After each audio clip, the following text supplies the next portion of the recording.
para que nos des alimento, hermanos. Gloria a Dios.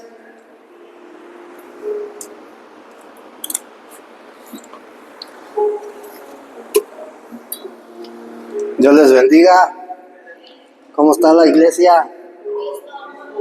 Gloria a Dios. Vamos a orar para que Dios ministre, ¿verdad? Nuestra vida. Que sea Él hablándonos por medio de su palabra. Amén. Padre, te damos las gracias en el nombre de Jesucristo por la vida que tú nos prestas. Te damos las gracias porque nos das la oportunidad de reunirnos en esta tu casa de oración en esta tarde para llevar a cabo un servicio para tu gloria, para tu honra. Gracias te damos porque nos das la oportunidad de congregarnos como cuerpo y tener la comunión con el Padre como cuerpo de Cristo, amado Dios Todopoderoso, porque también es necesaria esa comunión, la comunión del cuerpo, en el nombre de Jesucristo, amén. Gloria a Dios. Vamos al Evangelio de Juan, capítulo 3, versículo 16. Juan 3:16, una cita bíblica que yo creo que todos los que venimos a Cristo es la primera que nos aprendemos, ¿verdad? ¿Sí o no? ¿O será que fue la primera que yo me aprendí? Juan 3:16. Amén. Dice, porque de tal manera amó Dios al mundo que ha dado a su Hijo unigénito, para que todo aquel que en Él cree, ¿qué dice? No perezca, no se pierda, mas tenga vida eterna. Entonces, Dios, por medio de la fe, hermano, te da a su Hijo, te lo da, para que tú tengas vida eterna, ¿sí?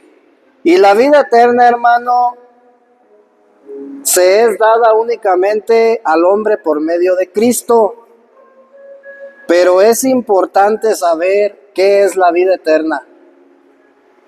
Porque muchas de las veces hemos creído que la vida eterna pues es estar allá en la presencia de Dios cuando yo me muera, ¿sí o no? Me muero y me voy a la presencia de Dios, ¿sí?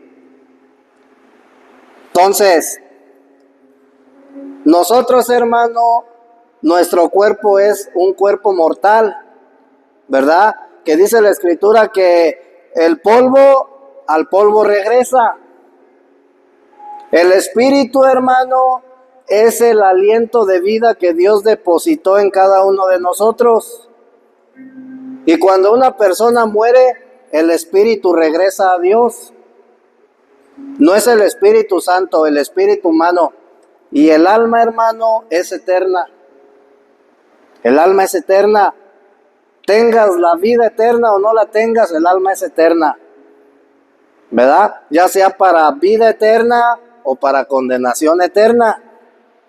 Entonces, cuando Juan dice que todo aquel a quien se le es dado Cristo como la vida eterna, para que no muera, se está refiriendo para que no haya una separación, porque la palabra muerte, conforme al concepto bíblico, significa separado, apartado de Dios por toda la eternidad. Entonces, el propósito, hermano, la vida eterna que Dios nos ha dado a cada uno de nosotros, la cual se encuentra en Cristo, ¿sí? Es importante, hermano, que nosotros conozcamos todas las dimensiones de Cristo y tenemos que entender que Él no solamente es el Salvador, no solamente es el Hijo de Dios, Él es la vida. Él es la vida eterna. Él es la imagen del Dios invisible. Y dice Juan que en Él se encontraba la vida que se le es dada al ser humano por medio de la fe. ¿En quién? En el Hijo de Dios. Entonces, la vida eterna, hermano, es una nueva vida que Dios deposita en el hombre cuando éste tiene fe en Jesucristo. Y esa vida que Dios te da, hermano, se tiene que desarrollar. Te voy a decir cuál es el principal problema de la iglesia hoy en día. Que no ha entendido, hermano, la iglesia no ha entendido el concepto de lo que significa la vida cristiana. Y hemos traído, hermano, arrastrando la religiosidad, ¿verdad? Entonces, yo tengo que saber, hermano, el concepto de la vida cristiana. Y la vida cristiana, hermano, consiste en ser transformado. ¿Sí?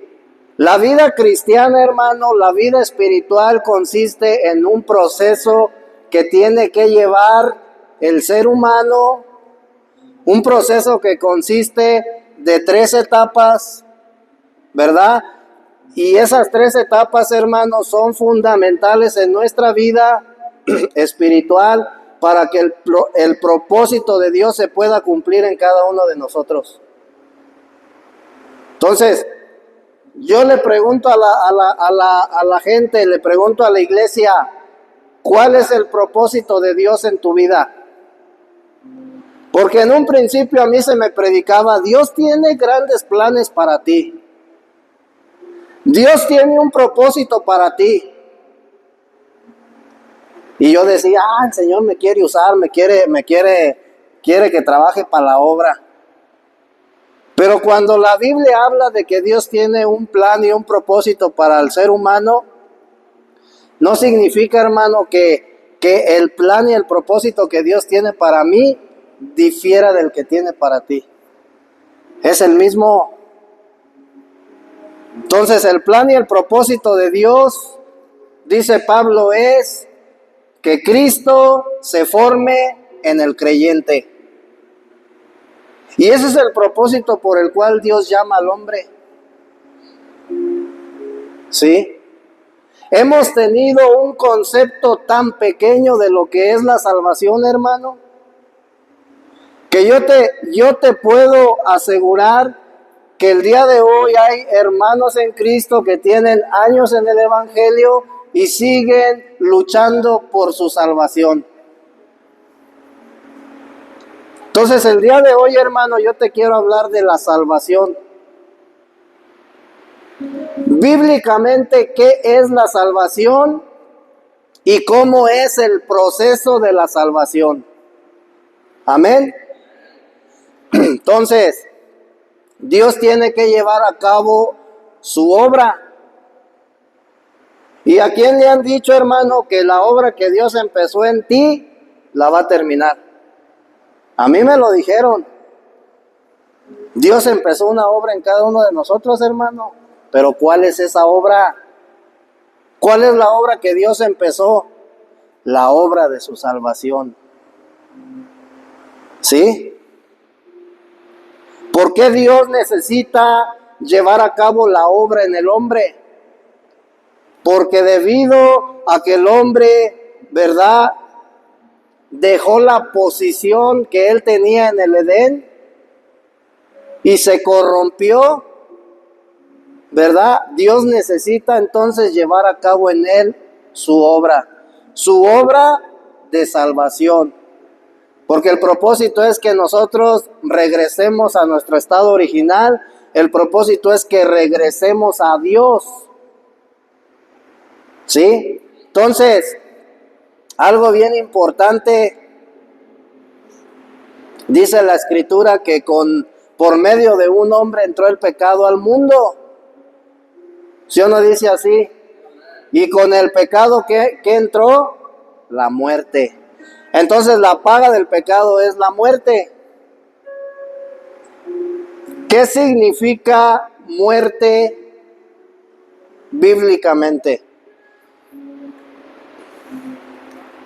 Apartado de Dios, ¿sí? Muerte eterna, pues apartado de Dios por toda la eternidad. Entonces, cuando el hombre come del árbol de la ciencia del conocimiento del bien y del mal, ¿qué fue lo que sucedió? Fíjate bien, dice que el pecado entró al mundo. El hombre comió de ese árbol. Dice que el pecado entró al mundo. Quiere decir que no solamente el hombre se corrompió, sino también el mundo. Entonces el mundo el día de hoy, hermano, está en un proceso de muerte. La tierra gime, dice Pablo, gime dolores de parto.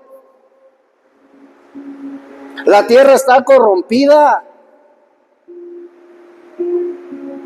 Por eso las cosas, hermano, se echan a perder. Por eso las cosas se descomponen. Por eso el proceso es crecer, nacer, desarrollarse y morir. Por eso el hombre muere, por eso el hombre envejece y muere.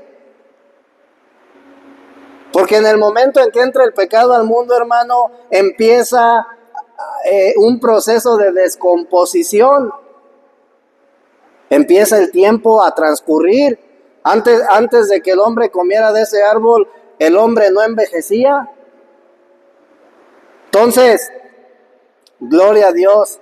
El día de hoy, hermano, en la actualidad, la creación de Dios, tanto la creación de Dios como el hombre inconverso, es esclavo del estado de la descomposición que viene causando el pecado.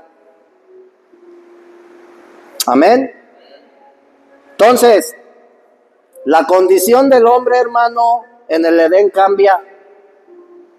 ¿Y qué es lo primerito que hace Dios en el hombre en el huerto del Edén? Lo primeritito, lo regenera. La palabra regeneración o la palabra justificación o la palabra redención significa lo mismo. Es lo mismo. Ser justificado, ser regenerado, ¿sí? O ser redimido significa lo mismo. Entonces, dice la Escritura en Génesis capítulo 3, Génesis 3,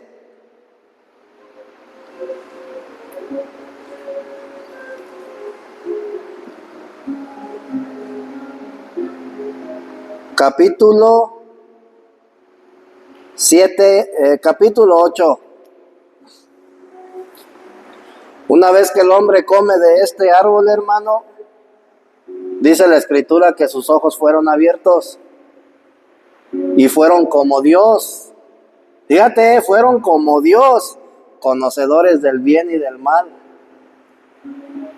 En el versículo 8 dice que ellos oyeron a Jehová Dios que se paseaba en el huerto a la hora de la brisa, y el hombre y su mujer se escondieron de la presencia de Jehová. Entonces, esta palabra esconder significa que se apartaron de la presencia de Dios. Ya me dio frío. Se apartaron de la presencia de Dios, murieron. Su posición, hermano, cambió. Y entonces Dios les dice, ¿en dónde están? ¿Dónde están? Pero cuando Dios dice dónde están, hermano, no se refiere al lugar. Dios sabía que ellos estaban detrás del árbol, de un árbol escondido. ¿En dónde están? Esta pregunta, ¿en dónde están, hermano?, se refiere a tu posición en la que tú te encuentras. El hombre ya tenía una posición caída. El hombre ya había muerto espiritualmente, es decir, ya se había apartado de Dios. Lo dejó de tomar en cuenta. Entonces le dice Dios, ¿en dónde estás? Porque lo que Dios quería hacer era justificarlo. Dios quería que el hombre empezara en ese momento porque su posición ya había cambiado de ser a la imagen y a la semejanza de Dios a ser un hombre caído. Entonces, la naturaleza de Satanás ya se había introducido en el hombre cuando éste come del árbol de la ciencia del conocimiento del bien y del mal. El carácter de Satanás se introdujo en el hombre. El ADN de Satanás se depositó en el hombre y su condición cae. Entonces, lo que Dios quería hacer al preguntar dónde estás era justificarlo, ¿sí? Era regenerarlo, era regresarlo a su estado en el cual él se encontraba, ¿sí? Dios quería que el hombre participara de la salvación. Entonces, cuando Dios, hermano, hace un llamado a la vida de una persona, ¿sí? Lo primero que le dice Dios es: ¿dónde estás? ¿Cuál es tu posición? ¿En qué condición tú te encuentras? ¿Sí? Y si tú sigues leyendo Génesis, dice que Jehová Dios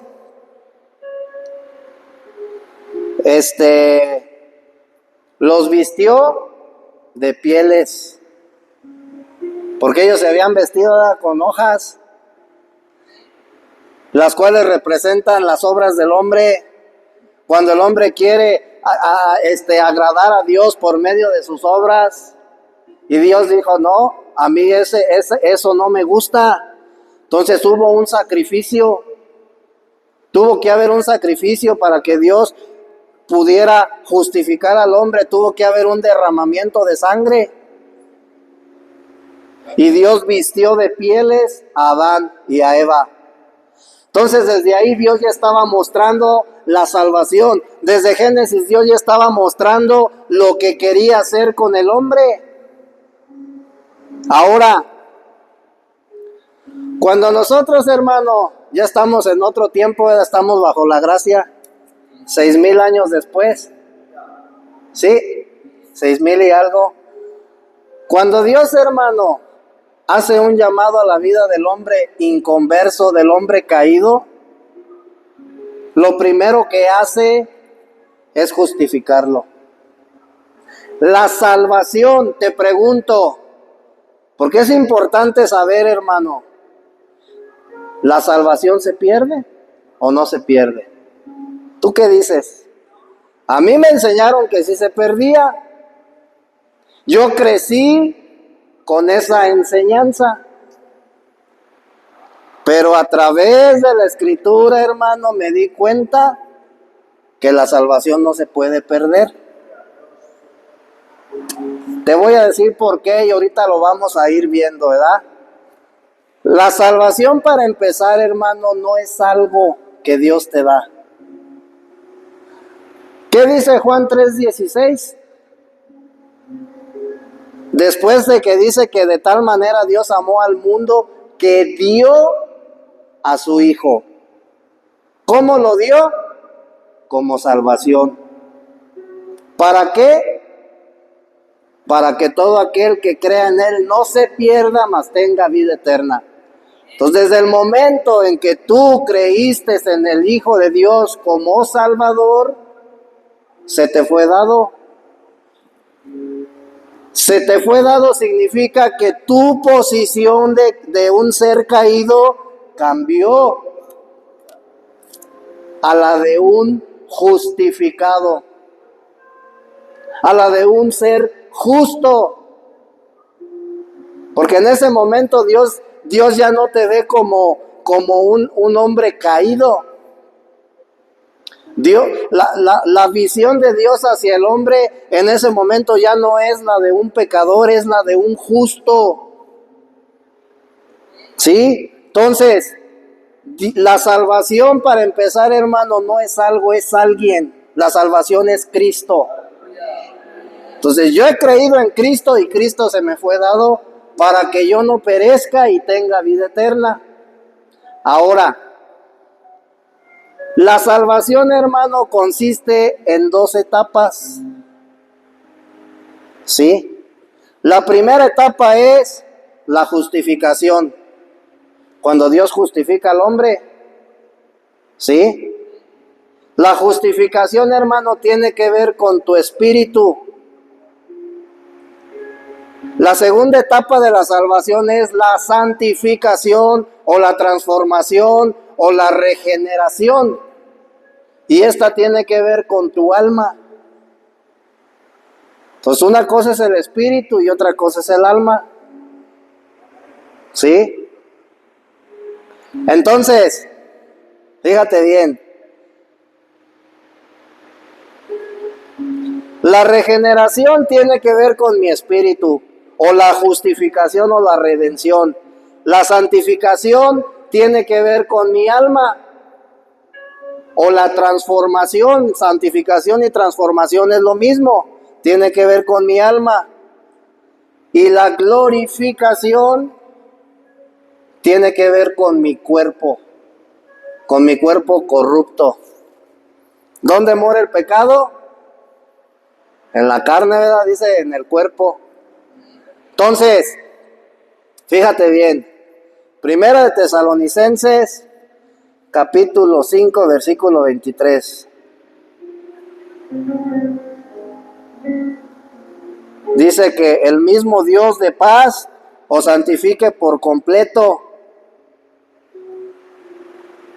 Entonces, la obra de Dios, hermano, la obra de la salvación de Dios, tiene que santificarte por completo.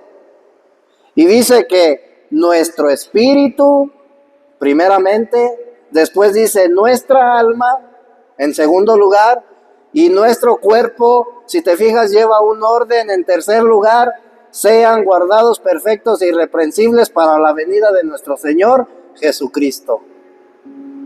Entonces, ¿qué es lo primero que hace la salvación de Dios en mi vida? Primero, ataca el problema que hay en el espíritu, porque el espíritu murió. Cuando el hombre cayó, su espíritu, hermano, murió. Entonces, lo primero que Dios hace en mí al justificarme, hermano, es vivificar mi espíritu, porque de otra manera tú no te puedes conectar a la fuente de vida. Si tu espíritu está muerto, si tú vives en una condición de muerte espiritual, tú no puedes tener comunión con Dios. Entonces, cuando Dios justifica al hombre, es para que su espíritu sea vivificado y entonces pueda tener comunión con Dios. La justificación es el inicio de la salvación. La justificación es el ser introducido a la santificación, a la salvación. Es empezar a participar de la salvación. Entonces la pregunta es, una vez que Dios me justifica, ¿me podrá volver a condenar? ¿Verdad que no? Dice Efesios capítulo que era 6. No, espérame. Efesios 2.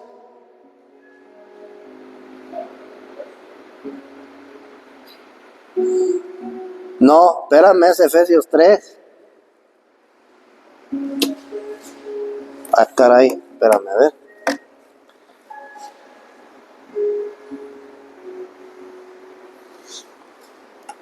A ver.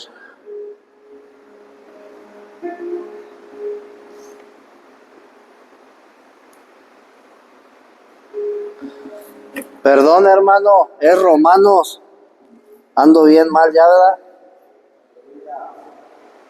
Romanos capítulo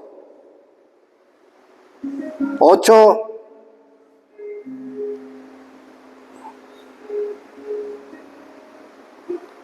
Versículo 2, versículo 1. Dice, ahora pues, ninguna condenación hay para los que están en Cristo Jesús. ¿Qué dice? Ninguna condenación. En el momento en que tú eres justificado, tu posición cambia, eres introducido a Cristo. ¿Sí? Estás en Cristo. Entonces, ahí, hermano, ya no hay de nada que se te pueda, ¿sí? Condenar. Porque Dios ya te justificó. ¿De qué te justificó? Pues de tu condición de pecador. Eras un pecador, ahora ya no eres un pecador. Entonces, es importante entender esta parte, hermano. ¿Sí? ¿Por qué? Porque cuando nosotros entendamos la salvación, hermano, ¿sí? Vamos a poder entender el propósito de Dios. Ahora, yo ya fui introducido a Cristo, ya fui justificado, ya empecé a participar de la salvación. Entonces, Dios, hermano, no es hombre para arrepentirse y decirte, ya te justifiqué y al rato ya ando yo en el pecado, ahora échame la salvación que yo te di. Dios no es así, hermano. Una vez que tú eres justificado, entras a la segunda etapa de la salvación. Entonces, la justificación, hermano, ocurre instantáneamente. Es algo instantáneo. Quizás a lo mejor ni lo sientes. Entonces ya entraste a la justificación. ¿Qué sigue después? Pues la segunda etapa de la salvación es la santificación. Entonces, con la justificación Dios solucionó el problema que tenía tu espíritu. Ahora ya puedes tener comunión con Él. Pero eso no quiere decir, hermano, que ya vas a dejar de tropezar. Eso no quiere decir que ya vas a dejar de ser imperfecto. Porque precisamente la transformación o la santificación, la segunda etapa de la salvación, se encarga de esa área. La santificación va a resolver el problema de mi alma. Porque en mi alma está la voluntad humana, mi voluntad. Y mi voluntad todo el tiempo va en contra de la voluntad de Dios. Mi voluntad todo el tiempo va en contra de la voluntad de mi hermano, en contra de la voluntad de mi esposa. Mi voluntad. Por eso a veces las personas chocan. Por eso a veces las personas no se pueden poner de acuerdo. Porque tu voluntad no es igual que la mía, humanamente. Entonces después Dios empieza a tratar con mi alma, con mi voluntad, ¿sí? Con mi mente, porque mi mente tiene que ser transformada, con mis emociones, con mi carácter. Esa parte se encuentra en el alma. Por eso a veces cuando nosotros estamos en el Señor y no se da a lo mejor en un principio conforme vaya pasando el tiempo, pero si tú lees la escritura, Pablo habla de niños espirituales, pero habla de maduros espirituales. ¿Qué quiere decir esto, hermano? Que el tiempo no define la madurez. Yo puedo tener 50 años en el Evangelio, pero ser inmaduro. Seguirme comportando como niño, o puedo tener 3 años, 5 años y ya obtener un poco de madurez.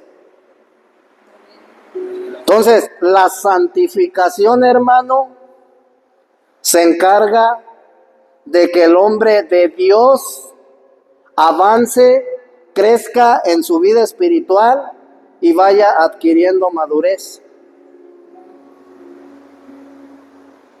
¿Sí?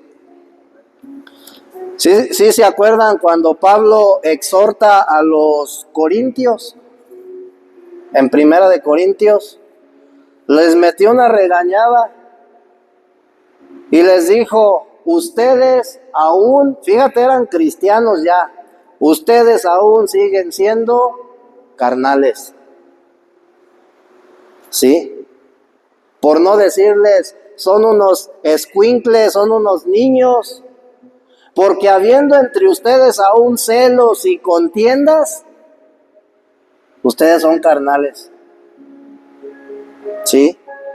Entonces, una persona que es infantil o es niño en su vida espiritual, hermano, se va a comportar como un niño. Va a seguir celando, va a seguir, etcétera. Pero el maduro, hermano, no va a tener ese comportamiento. Yo hace años atrás, hermano, te voy a decir un grave error que yo siempre cometía. Ponía la mirada, fíjate, mi mirada la ponía en la humanidad del hombre. ¿Cuál es el propósito de la predicación del Evangelio? Que Cristo se forme en ti. Ese es el propósito. Entonces, ser santificados, hermano, todos los días, en otras palabras, es que Dios está formando el carácter de Cristo en ti. Y ese carácter se tiene que reflejar a través de tus hechos, a través de tu vivir. Por eso dijo Dios, por sus frutos los van a conocer. ¿Sí? Entonces, cuando yo hace tiempo, hermano, todo el tiempo ponía, te voy a poner un ejemplo así cerquita, ¿verdad? Todo el tiempo ponía la mirada en los errores de las personas. ¿Sí? En el error del hermano, en el error del pastor. Nunca ponía la mirada, hermano, en el Cristo que estaba siendo formado en él. Y eso me hacía ser inmaduro. ¿Sí? Y muchas personas por ese motivo se van de las iglesias.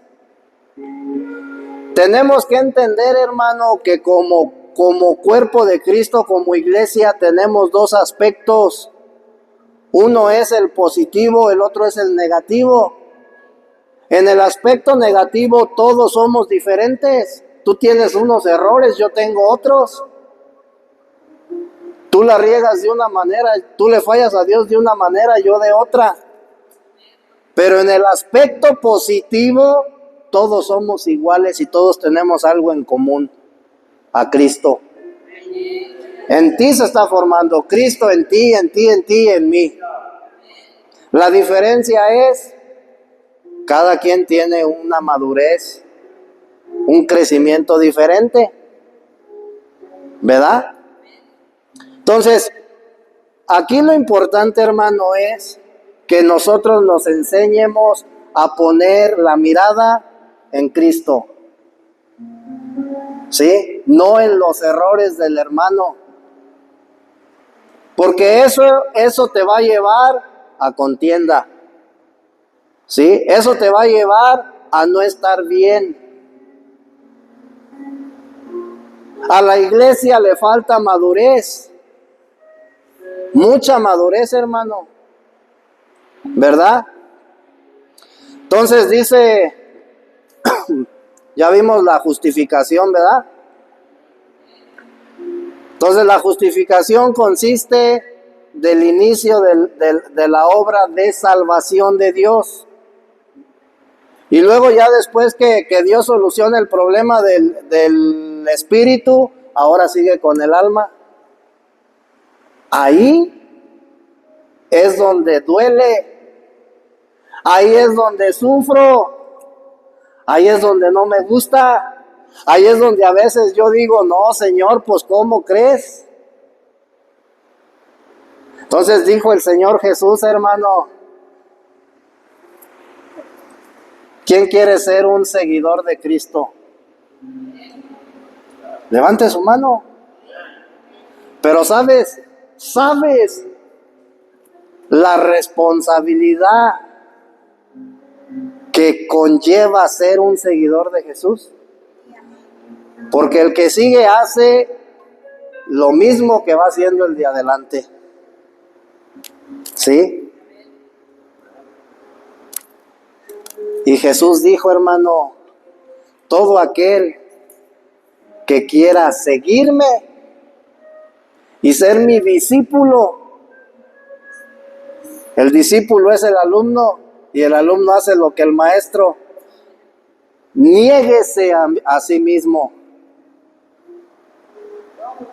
Tome su cruz, aguanta los procesos y sígueme, dale para adelante. A veces, hermano, a mí no me gustaba cuando no entendía el proceso de la salvación, hermano, no me gustaba negarme a mí mismo. Y esa es la primer característica del alma. Al alma no le gusta negarse. Porque cuando mi esposa me saca la lengua, mi yo interno, mi alma, quiere pelear. Porque es contreras. Porque le gusta contender. ¿Sí? Porque es celosa. Porque es peleonera, enojona. Mi alma no estoy hablando de las hermanas, para que no se vayan.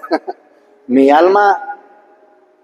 Entonces, hermano, el proceso de la segunda etapa de la salvación consiste en que Dios tiene que hacer morir a tu yo, tu alma.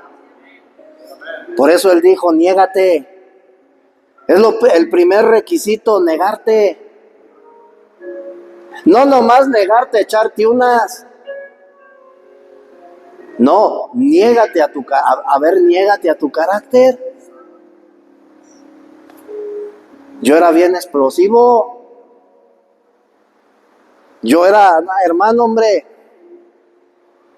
no me podías decir algo ni quedárteme viendo feo porque luego mi yo, hermano, esa naturaleza quería, ¿sí me entiendes? Y si tú supieras cómo Dios me ha procesado para que el día de hoy, hermano, el otro día un urbano me andaba machucando, me aventó por allá y yo iba en mi motillo y se dio la vuelta y me aventó por allá y en ese momento empecé a generar cosas y tenerme que negar a no decirle nada a esa persona.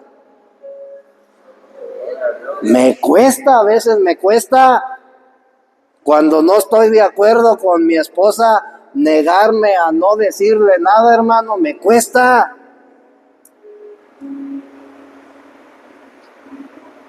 Entonces, el proceso de la santificación trata con esa área. Porque mi carácter, hermano, a Dios no le sirve de nada. Dice Juan, es necesario que yo mengüe. Y cuando dice yo se refiere a su ser interno, a su alma. Es necesario que yo mengüe para que Él, Cristo, crezca. Entonces, si no hay una negación, hermano, no vamos a poder tener un avance en nuestra vida espiritual. No vamos a poder crecer como cristianos. Nos vamos a estancar. Y lo único que va a hacer, va a pasar el tiempo, ¿sí? Y yo no voy a crecer, no me voy a desarrollar. Entonces, esto es un problema, hermano, grave que la iglesia tiene. Por eso hay división. Por la inmadurez, hermano. Por eso nosotros a veces vemos y no juzgo, hermano, pero es la realidad. Y tampoco tenemos por qué juzgar, hermano. Yo el día de hoy entiendo, hay muchos hermanos inmaduros y por eso se comportan como se comportan. Pero eso no quiere decir que yo los tengo que juzgar. ¿Sí? ¿Verdad? ¿Pero por qué? Porque todo parte de mí. Dijo Jesús, niégate. O sea, yo voy a hacer todo el trabajo, tú nomás niégate. Es decir, tengo que cooperar con Dios, tengo que tener disposición. Ahora, dentro de la regeneración o de la transformación o la santificación, ¿sí? Van incluidos los procesos. Todo proceso, es decir, problema, porque así los ve el mundo, ¿verdad? Como problemas. Todo proceso que venga a tu vida, incluyendo tropiezos, incluyendo errores, ¿sí? Tienen como fin, porque Dios se basa de las circunstancias que tú vives, para que tú puedas ser santificado. Si no hay proceso, no puede haber santificación. El proceso, hermano, ¿sabes lo que representa? En tipología bíblica, la cruz. Y la cruz, hermano, representa muerte. Entonces, cada vez que viene una dificultad a tu vida, hermano, Dios te está poniendo en la cruz. Porque te quiere hacer morir a algo que está ocupando el lugar que a Él le corresponde. Gloria a Dios. ¿Sí? Ejemplo, mis celos, no soy celoso, ¿verdad? Pero es un ejemplo, mis celos ocupan un lugar que le corresponde a Dios. Entonces, para que yo deje de ser celoso, hermano, Dios me tiene que llevar a la cruz para que yo muera.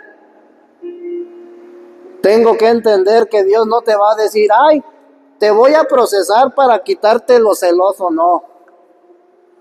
Pero cada proceso, hermano, cada proceso de tu vida, Dios trata contigo, Dios trabaja, Dios te quita. Dios te santifica.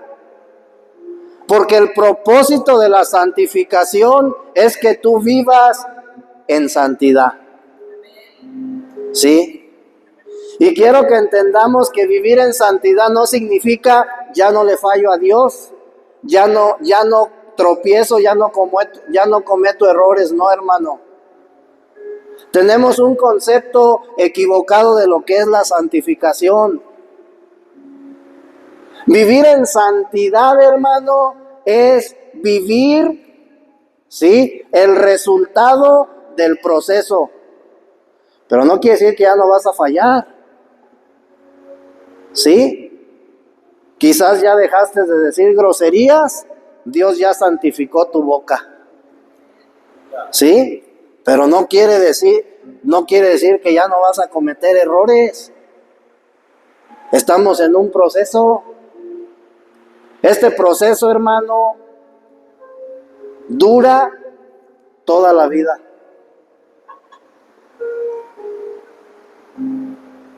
Entonces, uno de los grandes errores que yo tenía, hermano, y te lo comparto para que si tú lo tienes, no lo cometas, no lo sigas cometiendo, ¿sí?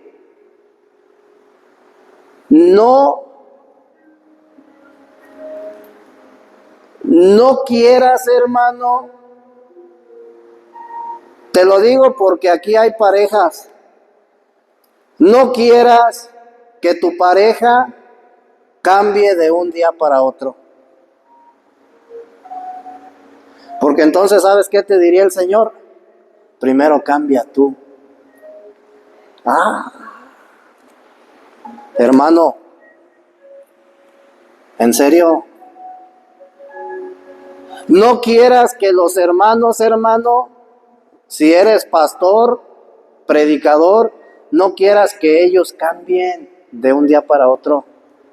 Es un proceso que lleva toda la vida. Dios a todos nos procesa de diferente manera. ¿Sí? A todos.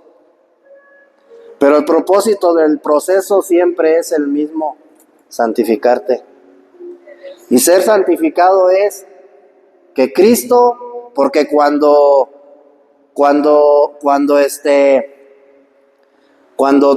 Cristo viene a tu vida, Dios, en otras palabras, deposita su gen divino. Y ese gen es el que te hace ser hijo de Dios. Dios depositó una nueva vida, la vida de Cristo. Y esa vida se tiene que desarrollar. Entonces el proceso, hermano, es para el desarrollo de mi vida espiritual. Y vivir en santidad es vivir conforme al resultado de la santificación. ¿Sí? Si el día de hoy tú ya no dices groserías, tú vives en santidad. No en todas las áreas de tu vida, pero en esa área estás viviendo en santidad. Por consiguiente, Dios está procesándote en otras áreas, en las cuales a lo mejor vas a tardar, hermano, pero vas a vivir en santidad. ¿Sí? ¿Por qué? Porque Dios ha arrancado desde la raíz te ha hecho morir, hermano, a tu yo. Tenemos que morir a nuestro yo. Ahora dice Romanos 8:39.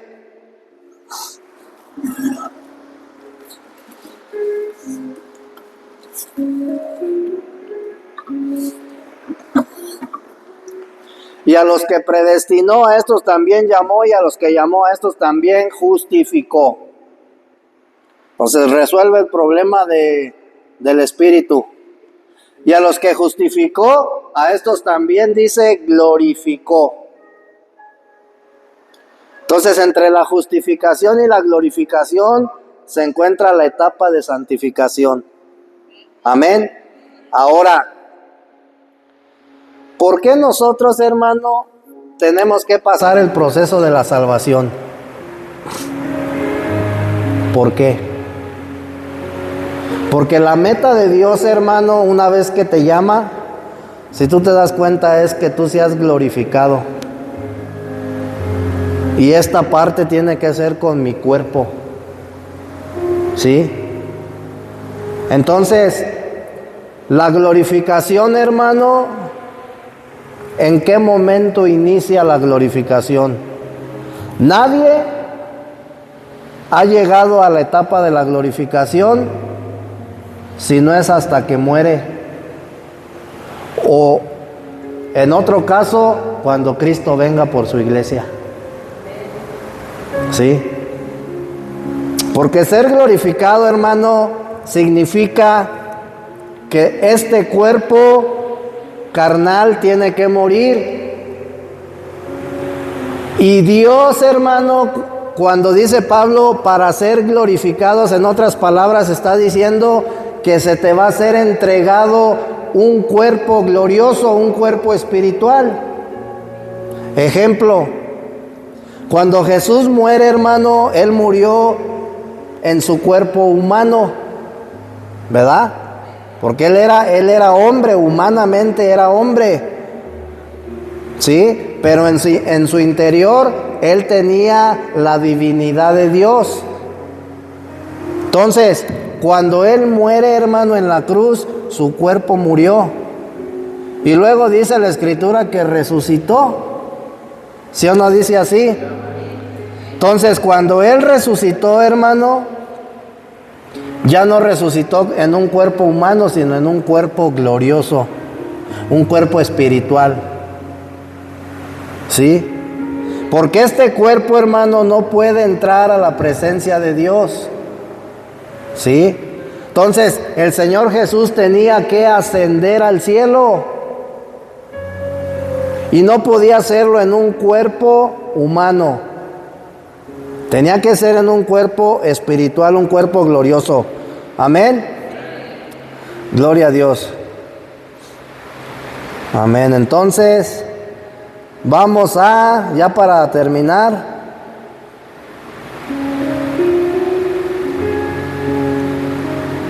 Ya me perdí.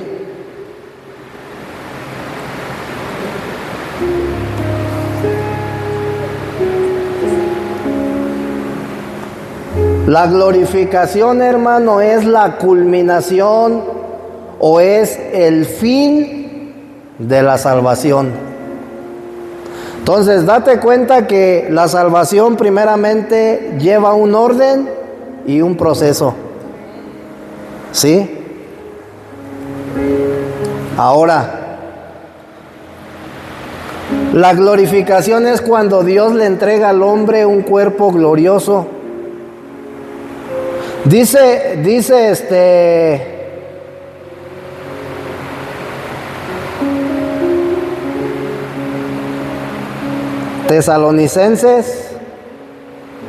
Primera de Corintios 51, 53. Primera de Corintios 51, 53 dice: he aquí, os digo un misterio. Fíjate lo que está diciendo Pablo, no todos dormiremos. ¿Sí sabes a qué se refiere Pablo cuando dice no todos dormiremos? No todos moriremos. No todos moriremos, pero todos seremos transformados. Todos. Es decir, todos seremos santificados. En un momento, en un abrir y cerrar de ojos, a la final trompeta, porque se tocará la trompeta y los muertos serán resucitados incorruptibles. Muchas de las veces, hermano, ¿verdad?, la gente no entiende el propósito de la muerte física cuando un ser querido se va. ¿Sí? Yo me acuerdo que decían que lo malo no era morir, lo malo era morir sin Cristo, ¿verdad? Entonces la Escritura, hermano, habla de dos resurrecciones. La primera es la resurrección para vida y la segunda es la resurrección para muerte. Entonces dice Pablo en Primera de Tesalonicenses que primeramente los muertos en Cristo resucitarán. ¿Sí? Entonces, ¿por qué el hombre que muere en Cristo y el que no muere en Cristo, hermano? Pero vamos a enfocarnos en los que mueren en Cristo. ¿Por qué tienen que morir? Porque no hay otra manera en la cual se te pueda ser entregado un cuerpo glorificado o un cuerpo espiritual. No existe. O es esa, o es que maduras en tu vida espiritual para que cuando Cristo venga en su venida secreta, tú seas arrebatado. ¿Cuántos esperan la venida de Cristo? Cuando dice que Cristo viene por una iglesia gloriosa, sin mancha, sin arruga. Pero ¿sabías que para que tú puedas ser arrebatado necesitas alcanzar la madurez en tu vida espiritual? ¿Sí? Porque cuando Cristo venga por su iglesia, dice Pablo ahí en Corintios que no todos dormiremos. ¿Sí?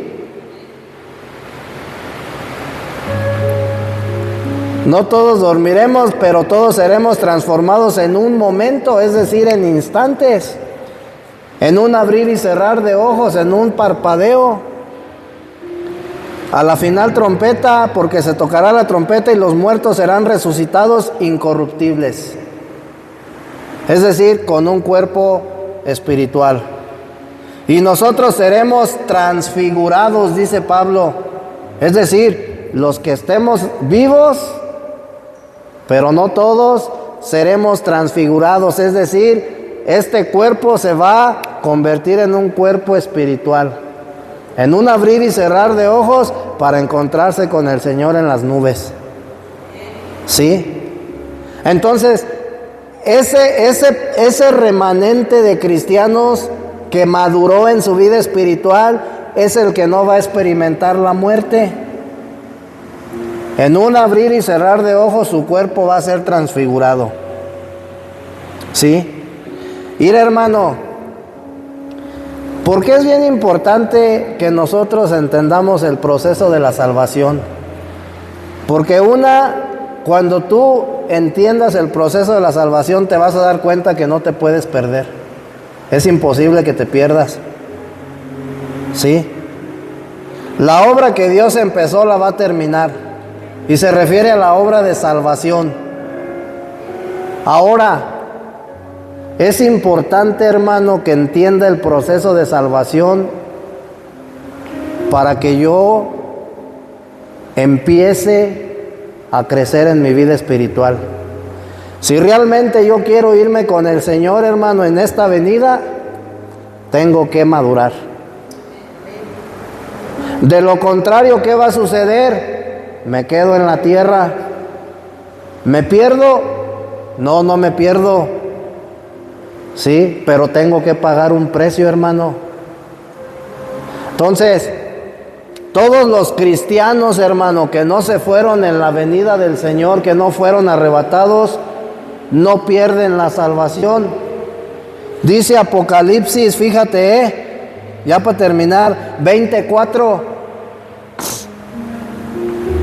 Apocalipsis 24 te habla de 3 remanentes, o sea, 3 grupos de creyentes. Y dice 24, y dice, y vi tronos y se sentaron sobre ellos los que recibieron facultad de juzgar. Ahí te está hablando del primer remanente, ¿sí? Ese remanente que se sentó en el trono porque tenía facultad de juzgar, son todos los que fueron arrebatados en la venida del Señor, a los que se llevó, ¿sí? Después dice, y vi las almas de los decapitados por causa del testimonio de Jesús y por la palabra de Dios. Estos son otro remanente que fueron todos los que fueron perseguidos en la iglesia primitiva, ¿sí? Por causa de predicar el evangelio. Y luego dice, y los que no habían adorado a la bestia, o sea, estos ya son otro remanente en la gracia, ¿sí? Y vi, y los que no habían adorado a la bestia ni a su imagen, y que no recibieron la marca en sus frentes ni en sus manos, y vivieron y reinaron con Cristo 1000 años. Entonces, estos últimos que menciona Juan, hermano, a los que vio, son todos los cristianos que nos quedamos o se quedaron en la gran tribulación. Pero que eran obligados a ponerse la marca y adorar a la bestia, y se rehusaron, y por eso los mataron. Entonces, si tú te das cuenta, ellos, los que fueron arrebatados y todos los mártires de la iglesia primitiva, dice Juan que vio que ellos reinaron con Cristo 1000 años. Es decir, hermano, que participaron de la era milenial. Porque después de la gran tribulación tiene que regresar Cristo a establecer su gobierno en la tierra por 1000 años. Es donde dice Apocalipsis que Satanás va a ser encadenado y encerrado por 1000 años. ¿Sí? Y los creyentes van a ser marcados para que Satanás no los engañe. Entonces, si tú te das cuenta, hermano, ninguno se perdió. Si tú sigues leyendo, los que se pierden son los incrédulos. Los que se pierden son los que creyeron en el Señor Jesús, se quedaron en la gran tribulación y se marcaron y adoraron a la bestia. Esos sí se pierden.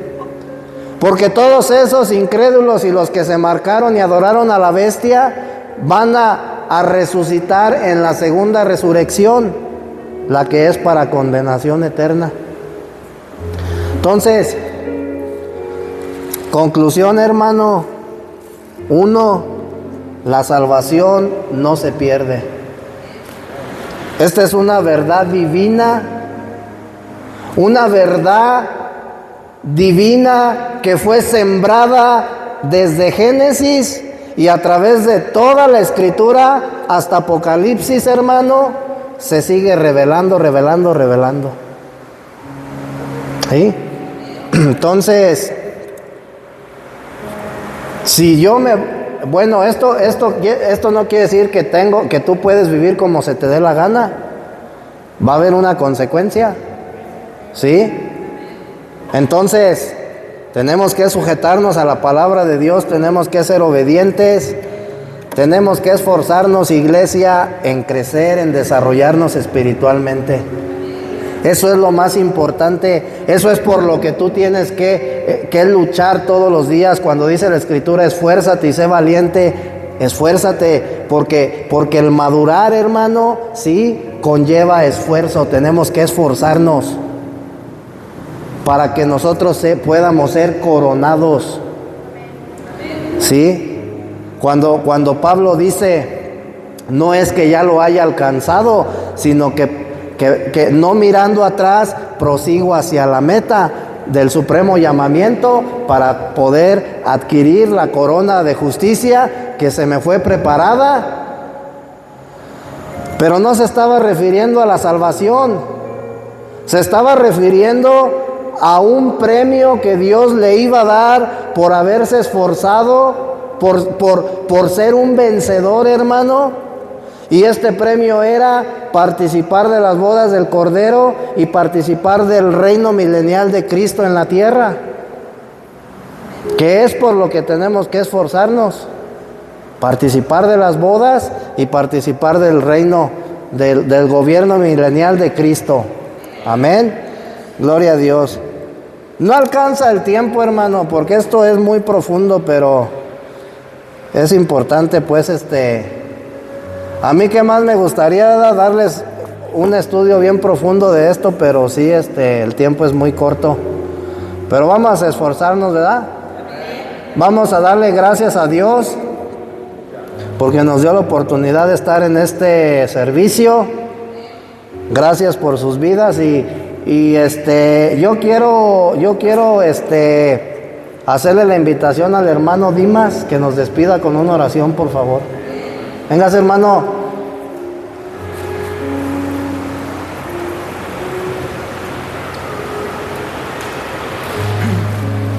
Padre, gracias por este día, Padre, que nos permitiste. Gracias por ser tan bueno y ser